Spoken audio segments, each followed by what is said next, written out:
Gracias y paz, hermanos. Estamos entrando en nuestro 18º día de ayuno, casi en el finalcito ya de nuestro ayuno. Si todavía no te has unido, únete por lo menos los días que quedan. Te animo a que puedas hacer parte de este ayuno que estamos haciendo como iglesia del segundo semestre y cual estamos ministrando. El tema de este ayuno es 21 días removiendo el velo. Y hemos estado hablando un poco sobre ley versus gracia, ¿verdad? Sobre la ley, el significado de la ley, la importancia, ¿verdad? Y la revelación que debemos tener sobre esa diferencia, antiguo pacto y nuevo pacto, ¿verdad? Cómo se aplica la ley a nuestra vida y que estamos debajo de la gracia y cómo se aplica la gracia también. Entonces, si no has visto los otros videos, es muy importante mirar desde el inicio para que puedas entender. Hoy estamos entrando en el 18º día y vamos a ver cómo leer el Antiguo Testamento, el Viejo Testamento. ¿Verdad? Muchas personas a veces nos critican, o muchas personas nos critican muchas veces por el hecho de que nosotros no leemos tanto el Antiguo Testamento. Algunos dicen, ¿verdad?, que nosotros somos anti-Antiguo Testamento o anti-ley. Pero como hemos estado hablando todos estos días, nosotros no somos contra la ley. La ley es buena, es santa y justa, decía Pablo, ¿verdad? Pero la ley necesitamos entender cómo se aplica a nuestras vidas. Y como es el tema de hoy, necesitamos también entender cómo el Antiguo Testamento también se aplica a nuestra vida y cómo leerlo, ¿verdad? Entender que hay cosas del Antiguo Testamento que son para nosotros hoy en día, pero hay otras que no, ¿verdad? Si nosotros enseñamos, por ejemplo, que el Antiguo Testamento como una ley sigue vigente para nuestros días, ¿verdad? Hay cosas que nosotros, por ejemplo, no podríamos comer. Por ejemplo, no podemos comer cerdo, no podemos comer camarones, no podemos comer langosta, no podemos comer chicharrones, ¿verdad? Hay muchas cosas que la ley prohíbe determinantemente y que sin embargo nosotros comemos y tal vez ni pensamos que eso era prohibido en el Antiguo Testamento, ¿verdad? Hay cosas que están escritas en el Antiguo Testamento que fueron escritos para otro tiempo. Y ahí usted puede decir, pero entonces si fue escrito para otro tiempo, ¿por qué está ahí? Entonces debemos eliminar parte de la Biblia y otras no. En verdad no. Toda la Biblia es palabra de Dios, pero necesitamos entender cuál era el público que fue escrito, el tiempo, ¿verdad? Y cuál era el motivo. Claro que a pesar de el Antiguo Testamento haber sido escrito para el pueblo hebreo, el pueblo judío, el Antiguo Testamento, él es sombra del Nuevo. O sea, todo apunta para Cristo. Lo que era ordenanzas literales en el Antiguo Testamento, hoy para nuestras vidas se aplica como sombra de lo que sería futuro de Cristo, del que vendría. Entonces, una de las preguntas es, ¿cómo enseñamos el Viejo Testamento? ¿Verdad? Una pregunta que a menudo las personas hacen es cómo podemos leer el Antiguo Testamento. Si el Antiguo Testamento es parte de un pacto que ya pasó, si todavía necesitamos leerlo, no contradice el Antiguo Testamento el mensaje del Nuevo. ¿Es el Antiguo Testamento para judío o es parte del mensaje general del Evangelio? Entonces es una gran pregunta que muchos se hacen, y debido a que no estamos bajo la ley, el Antiguo Testamento ahora es irrelevante para nosotros. Otra pregunta que se hacen, ¿verdad? ¿Debería ignorarse o incluso descartarse? Y si no, ¿dónde está el valor de eso? O sea, ¿dónde está el valor del Antiguo Testamento? Entonces, ¿cómo debemos enseñar el Antiguo Testamento? O sea, lo enseñamos de la manera que Jesús lo enseñó, ¿verdad? Cuando Jesús resucitó de los muertos, la Biblia dice que él se encontró a dos discípulos que iban camino a Maús, ¿verdad? Y a Maús. Y la Biblia dice que ellos estaban tristes, desanimados, porque no creían aquello que los profetas habían enseñado. Y por eso permanecieron así. O sea, Ellos sabían que Jesús había muerto y eso los entristeció. ¿Por qué? Porque no conocían la palabra, no conocían lo que los profetas habían hablado al respecto de Jesús. Y Jesús dice que se les aparece en el camino y Él les empieza a narrar todo el Antiguo Testamento y todo el Antiguo Testamento donde se hablaba al respecto de Él. Es claro que era Antiguo Testamento, ¿por qué? Porque en la época de Jesús y en la época de los discípulos no existía el Nuevo Testamento, ¿verdad? Existía solo el Antiguo Testamento y esa era la palabra que ellos tenían. Allí en Lucas capítulo 24, versículo 25, capítulo 24, versículo 25 al 27 dice así: entonces Él les dijo: oh insensatos y tardos de corazón, para creer todo lo que los profetas han dicho. ¿No era necesario que el Cristo padeciera estas cosas y que entrara en su gloria? Y comenzando desde Moisés y siguiendo por todos los profetas, les declaraba en todas las escrituras lo que de Él se decían. Moisés aquí representa los 5 primeros libros del Antiguo Testamento, que eran Génesis, Éxodo, Levítico, Números y Deuteronomio, ¿verdad? Y estos libros son llamados libros de Moisés. ¿Por qué? Porque evidentemente fueron inspirados por Dios, pero fueron escritos, ¿verdad? Se cree que fueron escritos por Moisés. Después están los libros de los profetas, que son todos aquellos escritos por los profetas conocidos como profetas mayores y profetas menores. Y están los salmos también, que fueron escritos en su gran mayoría por David.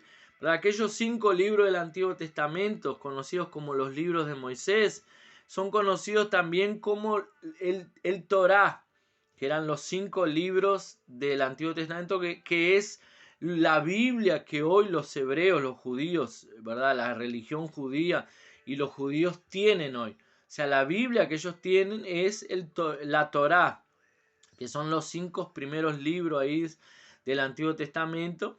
También existen los libros históricos, ¿verdad? Yo creo que la mayoría de ellos también son reconocidos, que es la Biblia que los judíos tienen, ¿verdad? Los libros históricos, ellos incluyen justamente los profetas menores y los profetas mayores, y están los salmos también, ¿verdad? Los salmos de David. Allí en Lucas capítulo 24, versículo 44, y si Él les dijo: estas son las palabras que os hablé, estando aún con vosotros, que era necesario que se cumpliese todo lo que está escrito de mi ley, en la ley en la ley de Moisés, en los profetas y en los salmos. O sea, esa era la palabra que ellos tenían en aquella época. Y Jesús le dice que tanto la ley, que eran los libros de Moisés, los profetas, que eran los libros de los profetas mayores y menores, y los salmos hablaban sobre él, ¿verdad? Ya profetizaban sobre él. Pero ¿cómo Jesús enseñó el Antiguo Testamento? Él, comenzando por Moisés y por los profetas, le explicó en todas las escrituras lo que estaba escrito acerca de él. Incluso enseñó cosas que le pertenecían a él mismo. Entonces, ¿verdad? Entonces no es que no enseñamos el Antiguo Testamento, sino que enseñamos a la manera que Jesús enseñó. Otro de los puntos importantes es: aprenda a cortar la palabra de Dios, ¿verdad? Básicamente estoy hablando con usted de cómo cortar correctamente la palabra de Dios. Y cuando hablamos cortar, ¿verdad?, se refiere a usar. ¿Cómo hemos usado la palabra de Dios? ¿Verdad? Allí en 2 Timoteo 2:15 dice: procura con diligencia, Pablo escribiéndole a Timoteo, procura con diligencia presentarte a Dios aprobado, como obrero que no tiene de qué avergonzarse, que usa bien la palabra de Dios. Usar bien la palabra de Dios, en el original, en el griego, significa cortar, ¿verdad? Cortar, saber cortar la palabra, o sea, saber distinguir qué es para mi tiempo y qué no, qué es para mí y qué no, y cuál es el significado, ¿verdad? Si es Antiguo Testamento, ¿qué nos quiere enseñar el Antiguo Testamento para nosotros hoy en día? ¿verdad? Sabemos que el Viejo Testamento es la palabra de Dios, claro que lo es. Sin embargo, no es porque estemos en el nuevo pacto que el Antiguo Testamento puede ser ignorado, ¿verdad? Él no es obsoleto. De alguna forma, ¿verdad? De alguna forma, pero es necesario nosotros comprender algunas cosas para así poderlo leer correctamente. Allí, 2 Timoteo 3:16 dice así: toda la escritura es inspirada por Dios y útil para enseñar, para redarguir, para corregir y para instruir en justicia. O sea, la escritura que Pablo se refiere aquí es el Antiguo Testamento, ¿verdad? Todo el Antiguo Testamento fue inspirado por Dios y es una palabra inspirada por el Espíritu Santo. Desde Génesis a Apocalipsis está todo inspirado por Dios. El contenido del Antiguo Testamento solo fue sistematizado unos 200 años después de Pablo. Entonces, cuando Pablo escribió este versículo, se refería justamente al Antiguo Testamento. Lo que todos los cristianos en los días de Pablo tenían como palabra de Dios era el Antiguo Pacto, el Antiguo Testamento.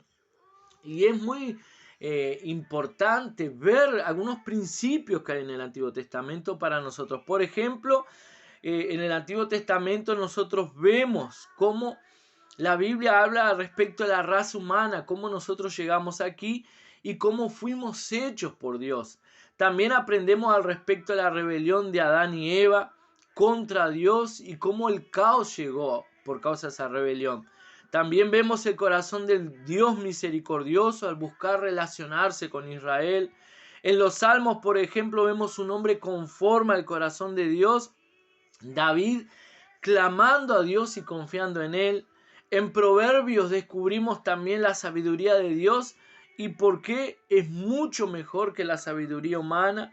Entonces podemos seguir aquí hablando muchas cosas que encontramos en el Antiguo Testamento, ¿verdad? Pero el Antiguo Testamento es, como dijimos, apenas algo para mostrarnos a nosotros y revelarnos a nosotros el Nuevo, ¿verdad? El Antiguo Testamento, el punto central del Antiguo Testamento es Cristo. Cristo revelado en el Antiguo Testamento, ¿verdad? Y aquí entonces está la pregunta: cuando lees el Antiguo Testamento, ¿tienes los lentes libres? ¿Qué quiere decir eso? ¿Lo haces intentando ver a Cristo o lees el Antiguo Testamento como leyes para nosotros practicadas hoy en día? Por ejemplo, cuando leemos Levítico y sus prohibiciones alimentarias, muchos, por ejemplo, lo leen mientras disfrutan de repente de un sándwich de mortadela, ¿verdad? Un sándwich de jamón, ¿verdad? Comiendo un sándwich de jamón y queso. Y si pudiéramos entender, o sea, si lo leyésemos al pie de la letra, no podríamos comer nunca, ¿verdad? Si leemos Levítico, que prohibía las comidas, nosotros nunca podríamos comer un sándwich de jamón y queso, ¿verdad? Nunca podríamos comer un sándwich de mortadela, tal vez al que le gusta la mortadela, ¿verdad? No podríamos comer camarones porque estaba prohibido, langosta, a quien le gusta la langosta, ¿verdad? Nada de eso podríamos comer porque era prohibido. Sin embargo, muchos quieren leer el Antiguo Testamento, aplicarlo a su vida, mientras con sus actitudes contradicen muchas cosas, ¿verdad? Como decía Pablo, o sea, si es para vivir en el Antiguo Testamento, debemos respetar todo. No podemos sacar parte y partes no, ¿verdad? Entonces es muy importante nosotros entender ese principio. ¿Por qué podemos leer Levítico y aún así no seguir sus instrucciones? Porque somos conscientes de que la revelación final de la Biblia ocurre a través de la cruz y la resurrección. Vivimos bajo el nuevo pacto y leemos el antiguo a la luz del nuevo. O sea, esto no significa que ignoremos las 3/4 partes de la Biblia.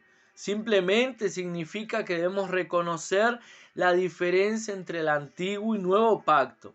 Entendemos la diferencia entre las alianzas y la contextualizamos bajo el pacto actual en el cual vivimos, ¿verdad? Esto es leer con claridad la Biblia, ¿verdad? Todo el panorama bíblico cobra sentido cuando leemos la primera profecía de Génesis 3:15, ¿verdad? Génesis 3:15 dice así: y pondré enemistad entre ti y la mujer, y entre su simiente y la simiente suya. Esta te herirá la cabeza y tú le herirás el calcañar. Cristo, ¿verdad?, es ese descendiente prometido que aplastaría la cabeza de la serpiente. Aprendemos esto en el Antiguo Testamento. Es importante porque nos revela el corazón amoroso de Dios hacia el hombre caído, prometiéndonos el Salvador, ¿verdad? Es muy importante. Allí 1 Corintios 10, 1 y 2 dice así: porque no quiero, hermanos, que ignoréis que nuestros padres todos estuvieron bajo la nube, y todos pasaron el mar, y todos en Moisés fueron bautizados en la nube y en el mar.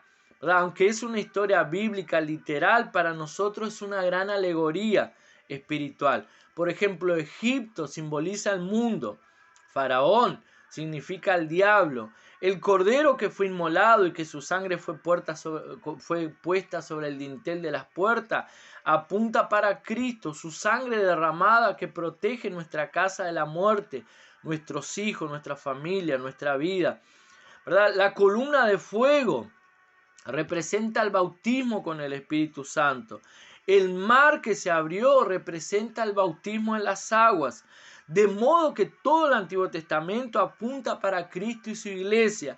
Es necesario comprender que hoy la causa de la cruz de Cristo, es necesario comprender que hoy a causa de la cruz de Cristo algunas cosas han cambiado. Por ejemplo, una de la oración de David allí en el Salmo 51:11 era: no me eches de delante de ti, no quites de mí de tu Espíritu Santo. O sea, en el contexto de David se aplicaba este salmo, pero no en el nuestro. En el contexto de David, el Espíritu Santo bajaba, ¿verdad? Visitaba reyes, profetas, sacerdotes y otros grandes hombres de la Biblia. Pero el Espíritu Santo no residía en ellos. Bajaba, cumplía el propósito y volvía a Dios. Entonces, cuando David pecó, probablemente el Espíritu Santo había salido de él, hasta que él se reconcilió con Dios. Era Antiguo Testamento. El Antiguo Testamento, el Espíritu visitaba al Espíritu Santo. Pero en el Nuevo, hoy en nuestros días, el Espíritu Santo habita en nosotros. Por eso, ¿verdad?, que Pablo dice que tenemos, mejor dicho, el autor de Hebreos dice que nosotros tenemos una alianza mejor, ¿verdad?, que el del Antiguo Testamento, que la que ellos tuvieron allí en Hebreos 11, 37 al 40. ¿Verdad? Este nuevo pacto es un pacto mejor, basado en mejores promesas, dice Hebreos 8:6. ¿Por qué? Porque ahora el Espíritu Santo habita en nosotros y Él no sale. Aunque nosotros fallemos y pequemos, el Espíritu Santo no sale. ¿Verdad? Hay muchos creyentes que piensan que el Espíritu Santo es como un espíritu, como otro tipo de espíritu que queda entrando y saliendo de las personas. Pero no, Él hizo residencia, Él mora en nosotros.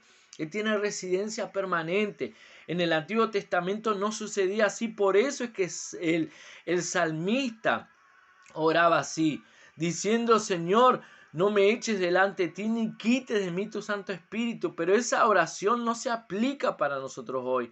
Necesitamos diferenciar lo que es Antiguo y lo que es Nuevo Testamento, ¿verdad? La verdad sobre los gentiles, la mayoría de las personas que debaten sobre la ley y la gracia son gentiles, ¿verdad? No son judíos, que para empezar nunca recibieron la ley. Así es, los gentiles nunca fueron invitados a la ley.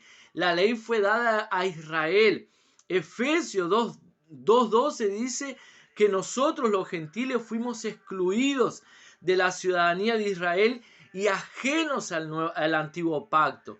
Y Romano establece claramente que los gentiles no tenían ley, allí en Romanos 2:14. ¿Por qué incluso hoy hay tantas personas que viven miles de kilómetros de Israel, ¿verdad?, de este lado del océano Atlántico, presionando por ciertas leyes del Antiguo Testamento? ¿Verdad? Es la alianza equivocada y el público equivocado. La ley nunca fue dada a los gentiles. Por tanto, hoy Por hoy, tanto judíos como gentiles somos invitados a Jesús y su gracia, ¿verdad? La sombra y la realidad, ¿verdad? Cuando estamos parados, por ejemplo, en la acera, podemos contemplar nuestra sombra en el piso, pero es nuestra sombra, no somos nosotros. Parece con nosotros, es nuestra imagen, pero no somos nosotros, es la sombra. Y nosotros tampoco somos la sombra. O sea, esa sombra es apenas una idea como yo soy, pero no es yo. Esa sombra no soy yo, es apenas una sombra. Allí Hebreos 10:1 dice, porque la ley teniendo la sombra de los bienes venideros, no la imagen misma de las cosas, nunca puede, por los mismos sacrificios que se ofrecen continuamente cada año, hacer perfecto a los que se acercan. O sea, la ley era la sombra de Cristo. Cristo sí podía hacer perfecto los que se acercan a Él a través de su sangre derramada. Pero aquellos animales que eran derramadas su sangre cubrían apenas el pecado de los hombres, pero no los podía hacer justos ni perfectos, es lo que dice el autor de Hebreos. Colosenses 2, 16, 17. Por tanto, nadie os juzgue en comida o bebida, o en cuanto a días de fiesta, luna nueva o días de reposo, todo lo cual es sombra de lo que ha de venir, pero el cuerpo es de Cristo. ¿Por qué mirar la sombra cuando tienes la realidad? ¿Por qué mirar la sombra que es la ley cuando tienes la realidad que es Cristo? Hebreos 8:6 dice que el nuevo pacto es superior. Entonces, ¿por qué vamos a permanecer en algo que es inferior? Si el nuevo pacto es mejor, ¿por qué considerar algo que es inferior? Jesús hizo todo lo posible para morir por nuestros pecados, resucitar de entre los muertos y sentarse a la diestra de Dios en nuestro nombre. No es hora de que honremos su trabajo consumado, terminado. En el Antiguo Testamento fue escrito para los judíos y el pueblo de esa época. Los 613 mandamientos de la ley es una carta dirigida a otras personas, pero Dios recomienda leer esta carta hoy. Es la palabra de Dios, pero es una verdad dirigida a otro pueblo, en otro tiempo. No hay una sola porción de la palabra que sea mejor que otra, o una parte que sea la palabra que no sea la palabra. Pero debemos entender que ahora debemos leer con los lentes del nuevo pacto. Amén. Que el Señor lo bendiga, tenga un día bendecido, un día en victoria. Nos encontramos mañana con otro video más, ¿verdad? Sobre este tema, 21 días removiendo el velo. Bendiciones, hasta mañana, que pasen bien. Chau, chau.